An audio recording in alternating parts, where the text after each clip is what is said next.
किसानों ने शंभू बॉर्डर से दिल्ली मार्च को टाला है। सोमवार को आगे की रणनीति पर अब चर्चा की जाएगी। हरियाणा पुलिस ने किसानों को आगे बढ़ने से रोका है। किसानों से दिल्ली जाने का परमिशन लेटर भी मांगा गया। किसानों के आगे बढ़ने पर आंसू गैस के गोले दागे गए। हरियाणा पुलिस के एक्शन में ये 8 किसान घायल भी हुए हैं। किसानों पर वाटर कैनन का इस्तेमाल किया गया, ये बड़ी जानकारी।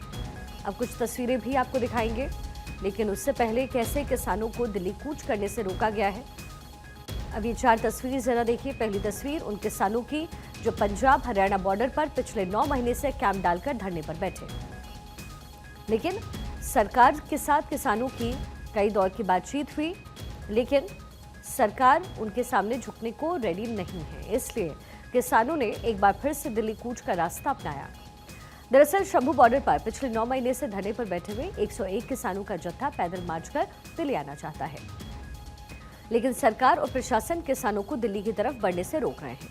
किसानों को रोकने के लिए न सिर्फ भारी संख्या में पुलिस बल का इस्तेमाल किया जा रहा है, बल्कि बैरिकेड कर रास्तों को रोका गया। कटीले तार और सड़कों पर कीलें गाड़ी गई हैं ताकि किसानों को दिल्ली आने से रोका जा सके। इसमें काफी हद तक कामयाबी भी मिली, क्योंकि जवानों ने किसानों को दिल्ली की तरफ बढ़ने से रोकने के लिए कहीं आंसू गैस के गोले दागे तो कहीं वाटर कैनन का इस्तेमाल किया। खबर है कि हरियाणा पुलिस ने किसानों को बॉर्डर पर ही रोका है और इस दौरान पुलिस और किसान के बीच कहासुनी भी हुई।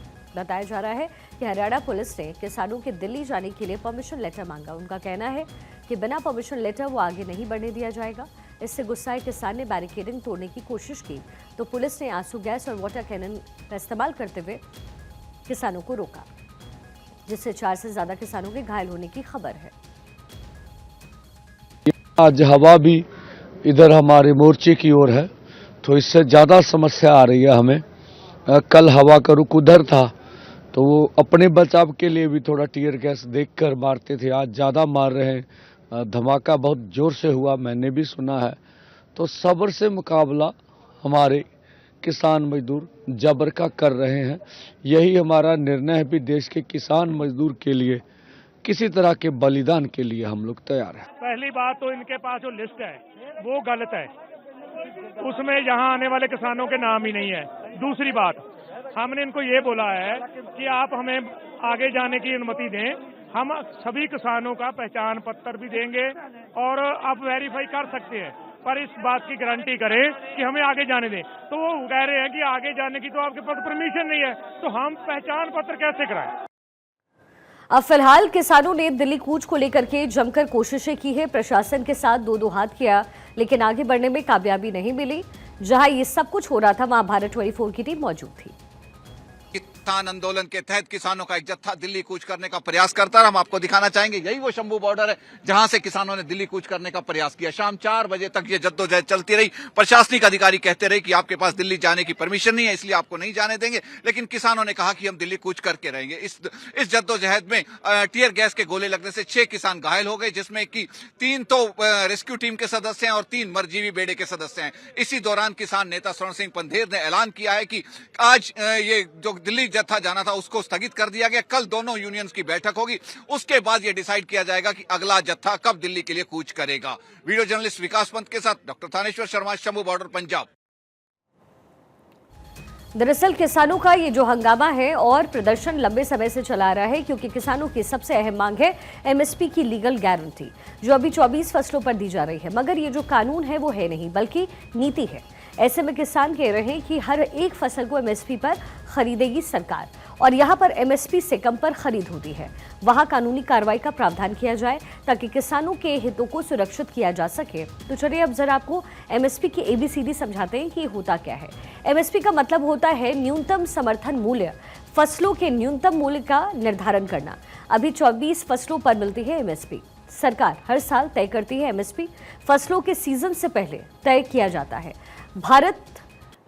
बाजार भाव के उतार और चढ़ाव से सुरक्षा की गारंटी होती है, जो किसान मांगते हैं, और यही वो मांगे हैं जिसको लेकर सरकार और किसानों के बीच टकराव की स्थिति है। वैसे सरकार की तरफ आंदोलन कर रहे किसानों को आश्वासन देने की कोशिश हो रही है, लेकिन किसानों को भरोसा नहीं हो रहा है। जबकि 6 दिसंबर को जब पहली बार किसानों ने दिल्ली कूच करने की कोशिश की, तब किसानों और जवानों के बीच एक बार फिर से संघर्ष देखने को मिला। इस तनातनी के बीच कई किसान घायल हुए, जिसके बाद किसानों ने सरकार की तरफ से मिले बातचीत का हवाला देकर 2 दिन के लिए दिल्ली कूच का फैसला टाल दिया। लेकिन आज एक बार फिर से जब दिल्ली की तरफ किसान बढ़े तो फिर 6 दिसंबर जैसा नजारा हरियाणा बॉर्डर पर देखने को जाहिर है मिला। शंभू बॉर्डर पर बैठे किसान दिल्ली आना चाहते हैं, लेकिन हरियाणा पुलिस किसानों को परमिशन लेटर दिखाने की बात कहकर दिल्ली की तरफ बढ़ने से रोक रही है। ਤੁਹਾਨੂੰ ਦੱਸਣਾ ਤੁਹਾਡੇ ਕੋਲ ਪਰਮਿਸ਼ਨ ਨਹੀਂ ਆਏਗੀ, ਤੁਸੀਂ ਦਿੱਲੀ नहीं जा सकते, कोई भी संभव नहीं है, किसी भी सूट में ਤੁਸੀਂ नहीं जा सकते, लेकिन पहले अपनी आइडेंटिफाई करो। दसो इधर धारा 163 बीएनएस लगी हुई है, ਤੁਹਾਡੇ ਕੋਲ दिल्ली की परमिशन नहीं आएगी, तो नहीं जान देगा इधर कोई। पहले अपनी लिस्ट दीजिए, पहले अपनी आइडेंटिफाई करें। अब फिलहाल शंभू बॉर्डर पर किसानों का जत्था जमा हो चुका है, लेकिन आगे क्या होगा ये समय बताएगा। पर सवाल है कि किसान किन मांगों को लेकर के दिल्ली में डेरा डालना चाहते हैं। दरअसल किसान चाहते हैं कि सभी फसलों पर एमएसपी की जो कानूनी गारंटी हो वो दी जाए। इसके साथ ही प्राथमिकता के आधार पर फसलें खरीदी जाएं, भूमि अधिग्रहण पर केंद्र के निर्देश रद्द कर दिए जाएं।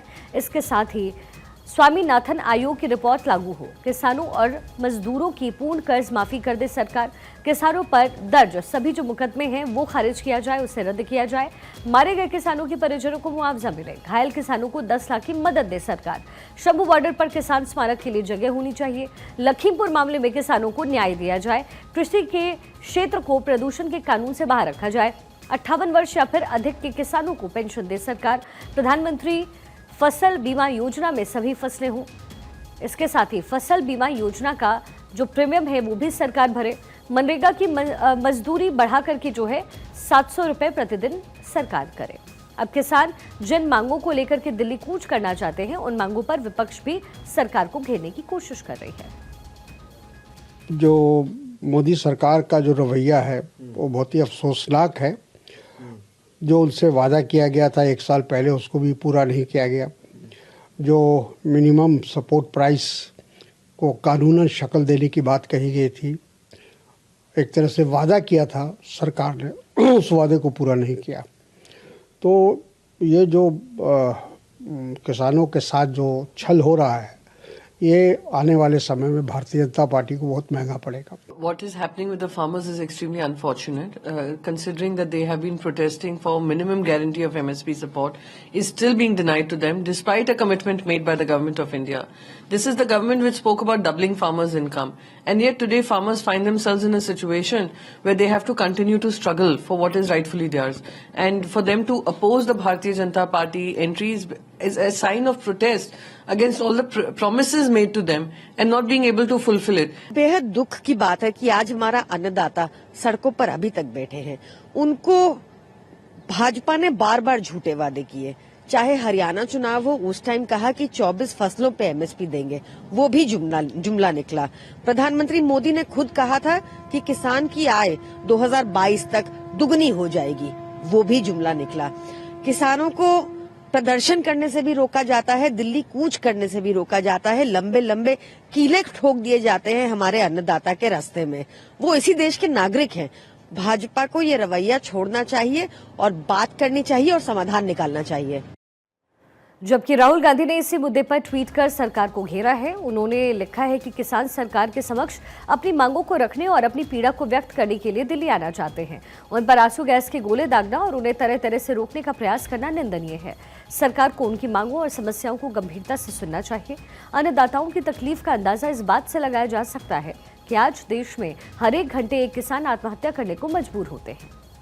फिलहाल विपक्ष भले ही सरकार को घेरने की कोशिश कर रहा हो, पर किसानों के आंदोलन को देखते हुए मोदी सरकार में कृषि मंत्री शिवराज सिंह चौहान ने राज्यसभा में बड़ा बयान दिया। उन्होंने कहा कि मोदी सरकार किसानों के हित में लगातार काम कर रही है। माननीय सभापति महोदय, कृषि भारतीय अर्थव्यवस्था की रीढ़ है और किसान उसकी आत्मा। प्रधानमंत्री नरेंद्र मोदी जी के नेतृत्व में सरकार लगातार प्रतिबद्ध है किसानों को लाभकारी मूल्य देने के लिए। माननीय सभापति महोदय, सबसे पहले तो मैं कहना चाहूंगा कि 2015 में इस मंत्रालय का नाम कृषि और किसान कल्याण मंत्रालय रखा गया। इसके पहले किसान कल्याण का कोई संबंध ही नहीं था। बजट आवंटन में अभूतपूर्व वृद्धि हुई है। 2013-14 तक ये केवल 21,900 करोड़ रुपया था, अब बढ़ के ये 1,22,528 करोड़ रुपया हुआ है।